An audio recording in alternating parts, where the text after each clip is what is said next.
নমস্কার, 7 hour news নেটওয়ার্কে আপনাদের স্বাগত। পারিবারিক বিবাদকে কেন্দ্র করে উত্তপ্ত হয়ে উঠল উত্তর দিনাজপুর জেলার ইসলামপুর থানার সুজালি গ্রাম পঞ্চায়েতের হুলুগজ এলাকা। সূত্রের খবর, মইনুল ও হোসেন এই দুই পরিবারের মধ্যে জমি বিবাদকে কেন্দ্র করে তীব্র সংঘর্ষ বাধে। আর এই সংঘর্ষের মাঝেই চলল গুলি। ঘটনায় গুলিবিদ্ধ হয়েছেন কামাল নামে এক যুবক। ঠিক কী কারণে বিবাদের সূত্রপাত, গুলিবিদ্ধ যুবকের বোন তামিনা খাতুন এ প্রসঙ্গে কি জানালেন শুনবো। ওরা বলেছিল নাকি যে বলে আমার বাড়িতে ঘর বেঁধেছে, ওরা ওটাই বলেছিল।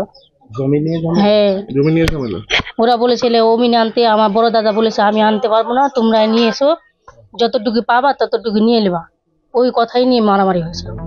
গুলিবিদ্ধ যুবককে উদ্ধার করে তৎক্ষণাৎ ইসলামপুর ব্লক প্রাথমিক স্বাস্থ্য কেন্দ্রে চিকিৎসার জন্য নিয়ে যাওয়া হয়। এরপর অবস্থার অবনতি হলে তাকে উত্তরবঙ্গ মেডিকেলে স্থানান্তরিত করা হয়। তবে পারিবারিক বিবাদের জেরে গুলির পাশাপাশি পড়ল বোমাও। ঘটনা প্রসঙ্গে এক স্থানীয় বাসিন্দা এমটি কাইম কি বললেন, আসুন শোনা যাক। এটাই শুনেছি, এই জমি ব্যাপারে ঝগড়া হয়েছিল সকালে। কার বাড়ির মধ্যে? এই কর্মিনাল মইনো, কামাল আর মইনো না কর্মিনাল যে মইনোদা, আচ্ছা, আর ওই বাড়ি হুসেন দুজনকার বাড়িতে ঝামেলা হয়েছিল সকালে জমির ব্যাপার নিয়ে। আচ্ছা, এই গুলি লেগেছে কার? এক গুলি ওই হুসেনের ছেলেকে লেগেছে। কামাল? হ্যাঁ, কামাল নাম। আচ্ছা, ও টোটো চালায়, ওকে লাগাছে। কারা মেরেছে? ওটা তো বলতে পারবো না, ওই হুসেন মারছে শুনছিলাম। হুসেন মারছে আর ওয়ালের মধ্যে লাগে, তারপরে ওর ছেলেকে লাগছে। কি গুলি? ছড়া গুলি না ইসের, ওটা ওই 3 না কি ওইটা।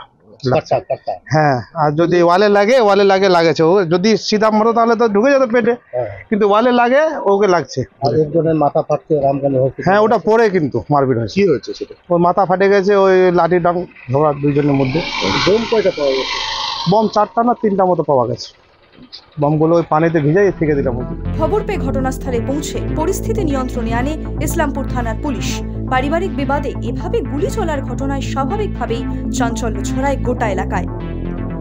ইসলামপুর থেকে রেখা রায় রিপোর্ট, 7 আওয়ার নিউজ নেটওয়ার্ক। আরও বিভিন্ন খবরের আপডেট জানতে হলে 7 আওয়ার নিউজ চ্যানেলটিকে সাবস্ক্রাইব করতে ভুলবেন না, কারণ আপনাদের একটা সাবস্ক্রিপশন আমাদের কাছে অত্যন্ত মূল্যবান। জয় হিন্দ।